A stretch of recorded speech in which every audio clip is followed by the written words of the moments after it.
So the war started. What was Putin's intention in the war? I can tell you what his intention was. It was to force Zelensky to negotiate neutrality. And that happened within 7 days of the start of the invasion. You should understand this, not the propaganda that's written about this. Oh, that they failed and he was going to take over Ukraine. Come on, ladies and gentlemen, understand something basic. The idea was to keep NATO, and what is NATO? It's the United States, off of Russia's border. No more, no less. I should add one very important point. Why are they so interested? First, because if China or Russia decided to have a military base on the Rio Grande or in the Canadian border, not only would the United States freak out, we'd have war within about 10 minutes, but because the United States unilaterally abandoned the anti-ballistic missile treaty in 2002 and ended the nuclear arms control framework by doing so. When Zelensky said in 7 days, let's negotiate, I know the details of this exquisitely because I've talked to all the parties in detail. A couple of weeks, there was a document exchanged that President Putin had approved, that Lavrov had presented, that was being managed by the Turkish mediators. I flew to Ankara to listen in detail to what the mediators were doing. Ukraine walked away unilaterally from a near agreement. Why? Because the United States told them to. Because the UK added icing to the cake by having Bojo go in early April to Ukraine and explain. And he has recently, and if your security is in the hands of Boris Johnson, God help us all. Keith Starmer turns out to be even worse. It's unimaginable, but it is true. I wouldn't change one word from what we wrote then. Nothing was wrong in that document.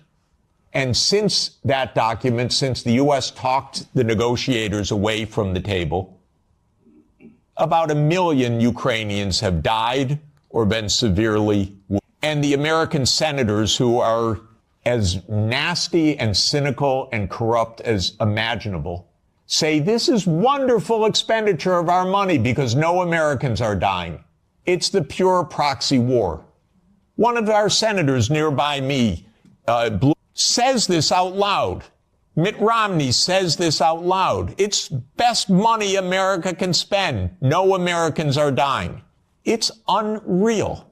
Boris Johnson has explained, and you can look it up on the website, that what's at stake here is Western hegemony, not Ukraine, Western hegemony. Michael and I met at the Vatican with a group in the spring of 2022, where we wrote a document explaining nothing good can come out of this war for Ukraine. Negotiate now, because anything that takes time will mean massive amounts of deaths, risk of nuclear escalation, and likely loss of the war. And this is extremely important to understand. The nuclear arms control framework is based on trying to block a first strike. The ABM treaty was a critical component of that. The U.S. unilaterally walked out of the ABM treaty in 2002.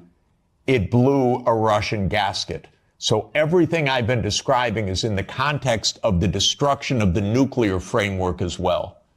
And starting in 2010, the U.S. put in Aegis missile systems in Poland and then in Romania. And Russia doesn't like that. And one of the issues on the table in December and January, December 2021, January 2022, was, does the United States claim the right to put missile systems in Ukraine? And Blinken told Lavrov in January 2022, the United States reserves the right to put missile systems wherever it wants. That's your putative ally. And now let's put intermediate missile systems back in Germany. the United States walked out of the INF Treaty unilaterally in 2019. There is no nuclear arms framework right now.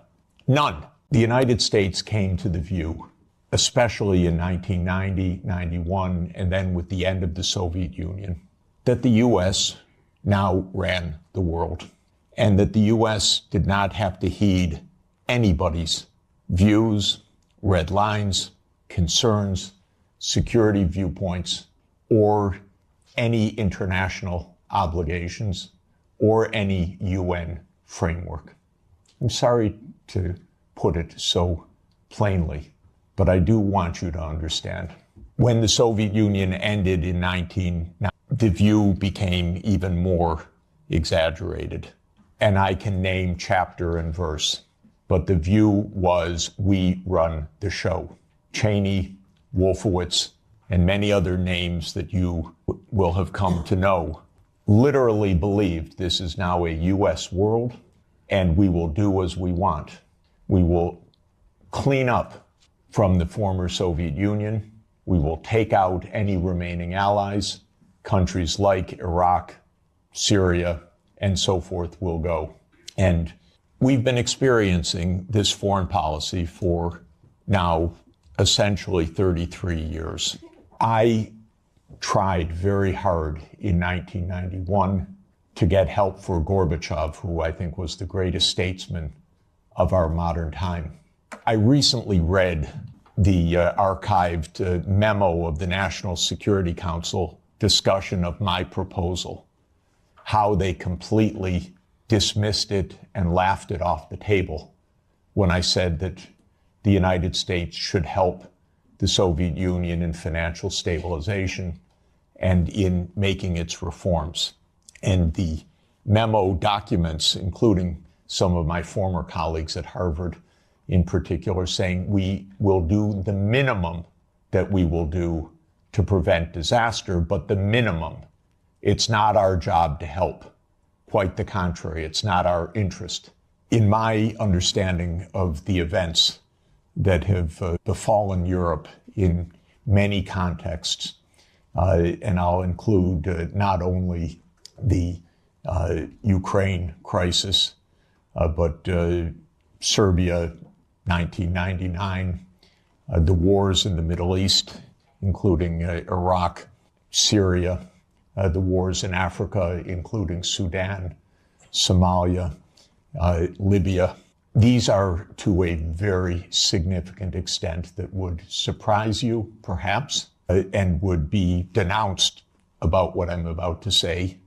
These are wars that the United States led and caused.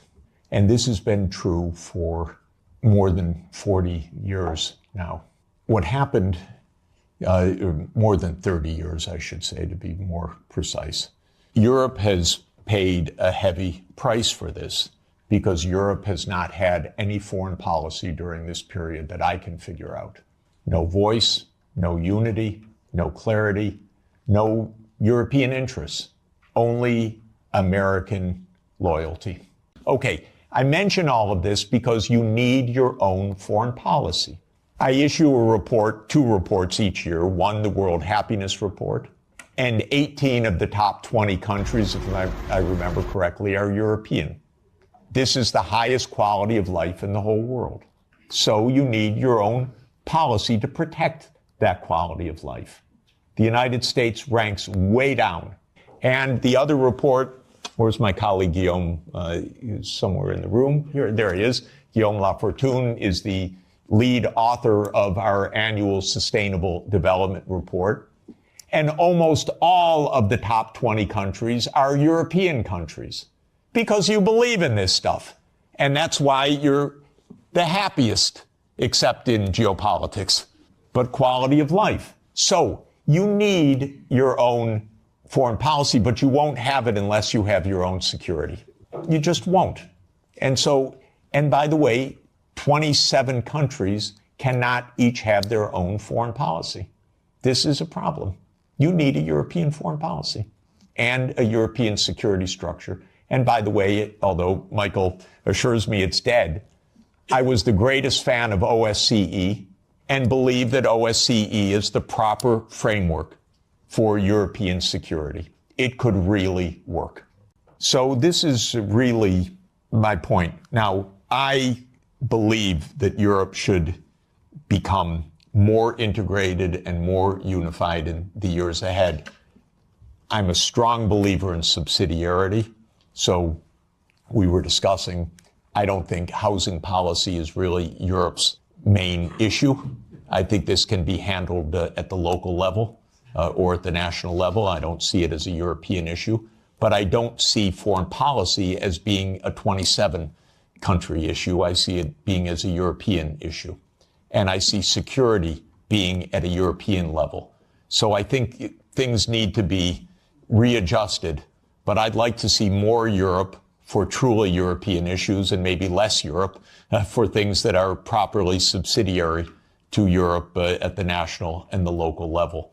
And I hope that such an evolution can take place. So no, I don't believe in the collective West. I don't believe in the global South. I don't believe in, all these geographies don't even make sense because I'm actually, I look at maps a lot and the global South is mostly in the North and the West is not even West. And so I don't even understand what this is about. I do believe that we could be in a true age of abundance if we got our heads on straight. We're in the biggest technological advance in human history. It's truly amazing what can be done right now. I marvel at the fact that somebody who knows no chemistry won the Nobel Peace Prize for chemistry because he's very good at deep neural networks, a genius, Demis Hassabis. They figured out protein folding that generations of biochemists spent their whole lives on.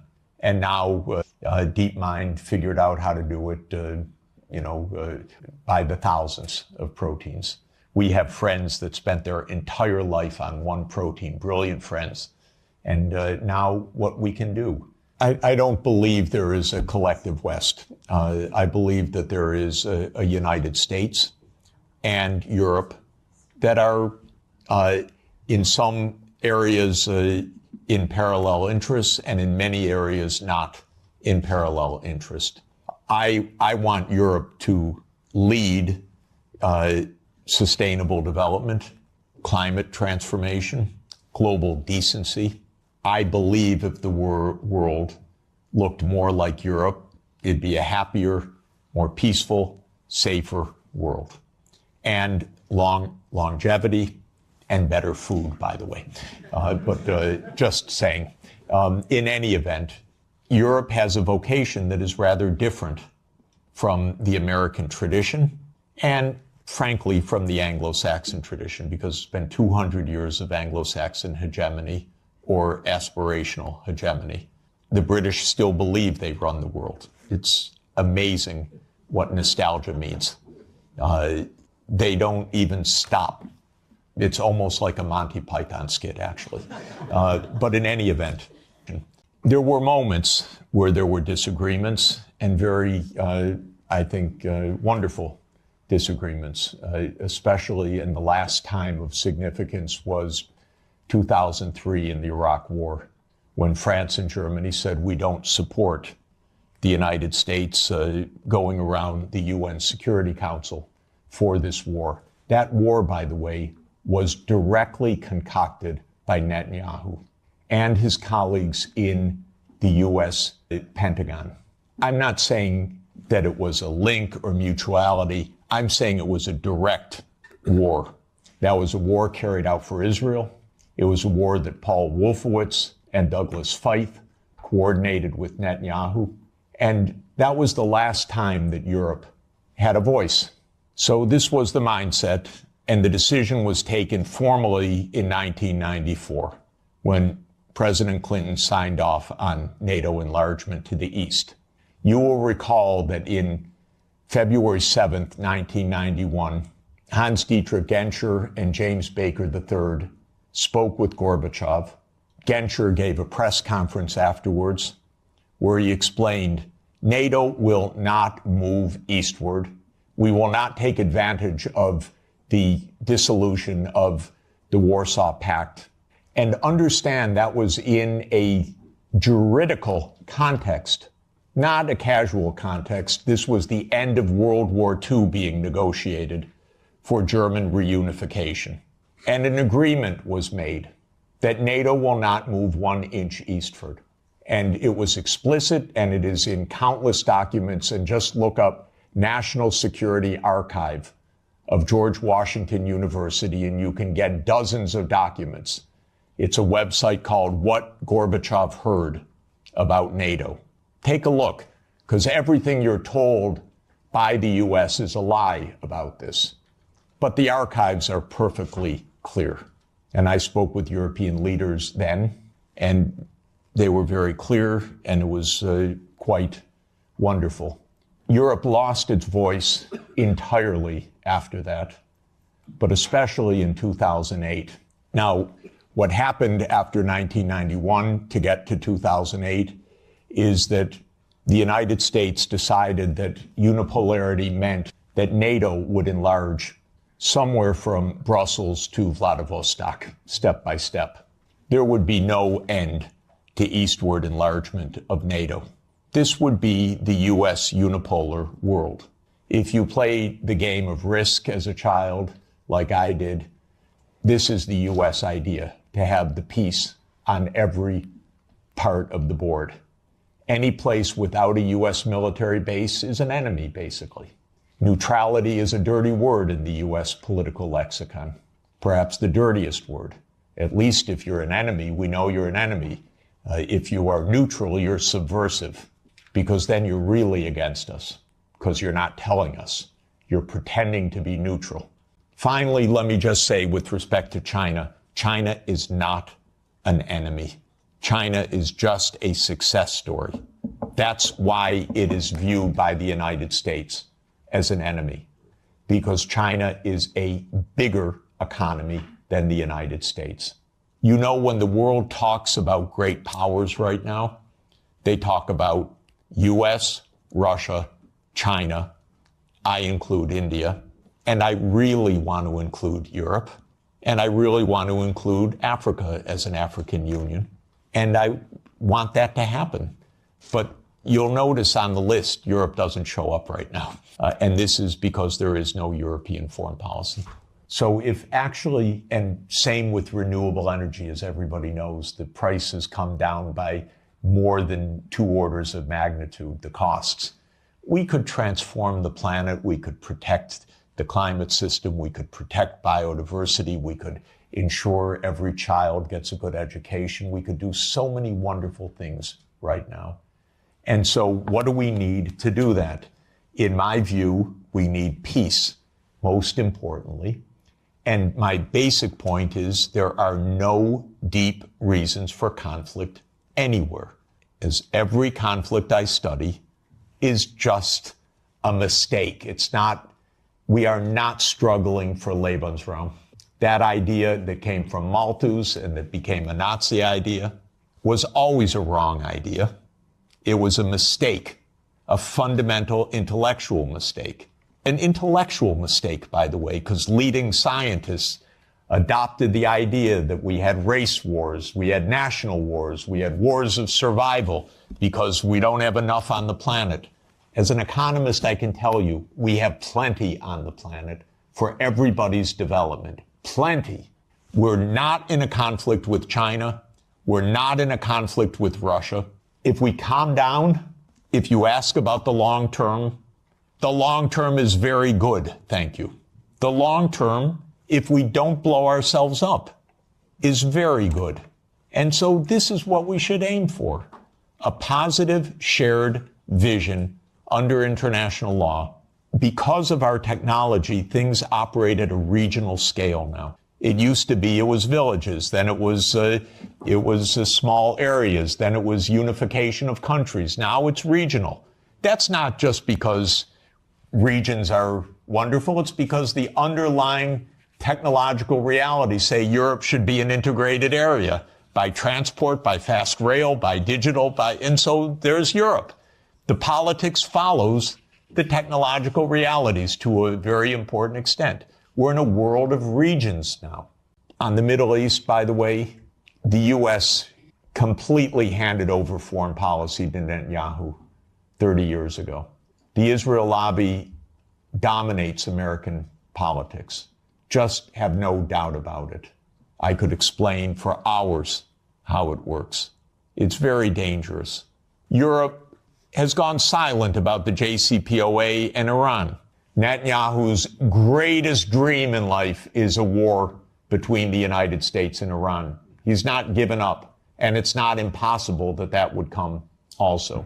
And that's because the U.S. in this regard does not have an independent foreign policy. It is run by Israel. It's tragic. It's amazing, by the way. And it could end. Trump may say that he wants foreign policy back. Maybe. I'm hoping that it's the case. I'm hoping that Trump will not destroy his administration and worse, the Palestinian people because of Netanyahu, who I regard as a war criminal, properly indicted by the ICC, and that needs to be told no more, that there will be a state of Palestine on the borders of the 4th of June, 1967, according to international law, as the only way for peace. It's the only way for Europe to have peace on your borders with the Middle East, is the two-state solution. There is only one obstacle to it, by the way, and that is the veto of the United States in the UN Security Council. So if you want to have some influence, tell the United States, drop the veto. You are together with 180 countries in the world. The only ones that oppose a Palestinian state are the United States, Israel, Micronesia, Nauru, Palau, Papua New Guinea, Mr. Malay, and Paraguay. So this is a place where Europe could have a big influence. But the point I would really make is that Ukraine and Georgia were too far. This is right up against Russia. This is in the context of the complete destabilization of the nuclear framework. This is in the context of the U.S. putting in missile systems on Russia's borders. If you listen to President Putin over the years, probably the main thing, if you listen carefully, that he's concerned about is missiles 7 minutes from Moscow, is a decapitation strike. And this is very real. The U.S. not only would freak out, but did freak out when this happened in the Western Hemisphere. So it's the Cuban Missile Crisis in reverse. And fortunately, Nikita Khrushchev did not stand up and say, open door policy of the Warsaw Pact. We can go wherever we want. Cuba's asked us. It's none of America's business.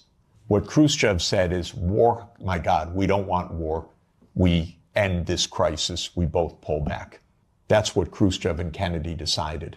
So the most important thing is stop the yelling, stop the warmongering, and discuss with the Russian counterparts.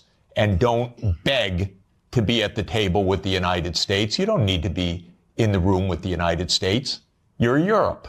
You should be in the room with Europe and Russia. If the United States wants to join, that's fine. But to beg, no. I have no doubt of why Hungary, Poland, Czech Republic, Slovakia wanted to join NATO. The question is, what is the U.S. doing to make peace? Because NATO is not a choice of Hungary, Poland, Czech Republic, or Slovakia. NATO is a U.S.-led military alliance. And the question is, how are we going to establish peace in a reliable way? And by the way, Europe does not need to have Ukraine in the room when Europe talks with Russia. You have a lot of issues, direct issues. Don't hand over your foreign policy to anybody, not to the United States, not to Ukraine, not to Israel. Keep a European foreign policy. This is the basic idea. If I were making those decisions back then, I would have ended NATO altogether in 1991. When those countries requested NATO, I would have explained to them what our Defense Secretary William Perry said, what our lead statesman George Kennan said, what our final ambassador to the Soviet Union, Jack Matlock, said. They said, well, we understand your feelings, but it's not a good idea because it could provoke a new Cold War with Russia. So that's how I would have answered it. When those countries joined in the first wave, I don't think it was that consequential, in fact, except that it was part of a bigger project. And the project was spelled out already in 1994. There's a very good book by Jonathan, Harvard University Press, called Hubris, which gives a detailed historical documentation of step-by-step what happened. And it's really worth reading. So this is the real consequential. Russia even swallowed with a lot of pain the Baltic states, Romania, Bulgaria, Slovakia, and Slovenia. It is Ukraine and Georgia. And it's because of geography. It's because of Lord Palmerston. It's because of the First Crimean War. It's because of the missile systems that this is the essence of why there was this war. I'll just make a couple complaints. First, Europe is not NATO, as I said. I thought Stoltenberg was the worst, but I was wrong. It just keeps getting worse. Could someone in NATO stop talking, for God's sake, about more war? And could NATO stop speaking for Europe? And Europe stop thinking it's NATO? This is the first absolute point.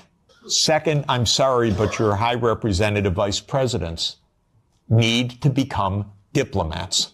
Of course, you don't yet have a constitution for Europe which really underpins a European foreign policy. And it can't be by unanimity. There has to be a structure in which Europe can speak as Europe, even with some dissent, but with a European policy. I don't want to oversimplify how to get there exactly, but even with the structures you have, you could do a lot better with negotiating directly. The first rule is your diplomats should be diplomats, not secretaries of war. A diplomat is a very special kind of talent. A diplomat is trained to sit together with the other side and to listen, to shake hands, to smile, and to be pleasant. It's very hard. It's a skill. It's training. It's a profession. It's not a game. You need that kind of diplomacy. I'm sorry, we are not hearing anything like that. Diplomacy means going to Moscow, inviting your Russian counterpart here, discussing. This doesn't happen till now. Finlandization landed Finland #1 in the World Happiness Report year after year. Rich, successful, happy, and secure. That's pre-NATO. So Finlandization was a wonderful thing. #1 in the world. When Sweden and Finland and Austria were neutral. Bravo. Smart. When Ukraine was neutral, smart. If you have two superpowers, keep them apart a little bit. You don't have to be right with your nose up against each other, especially if one of them, the U.S., is pushing its nose into the other one. So Europe should be Europe with subsidiaries. Don't lose all of the wonderful, wonderful national and local elements. But Europe should be Europe. So the good side is I want Europe to have diplomacy, for example, with ASEAN. I spend a lot of time with the ASEAN countries. if the EU Green Deal, wonderful idea. I said many years ago, okay, to the ASEAN leaders, make an ASEAN Green Deal, and then talk with the Europeans so that you have this wonderful relationship, trade, investment, technology. So last year they announced an ASEAN Green Deal. What did Europe do about it? Nothing. It said, sorry, we're in the Ukraine war, thank you. No interest. So this is my point. The prospects are very positive if we construct the peace. And so Finlandization, to my mind, has a very positive connotation. So does Austrianization. Austria, in 1955, signed its neutrality. The Soviet army left. And Austria is a wonderful place, by the way. Absolutely wonderful. And so this is basic how to avoid conflict. If the United States had any sense at all, it would have left these countries as a neutral space in between the U.S. military and Russia. But that's where the U.S. lost it.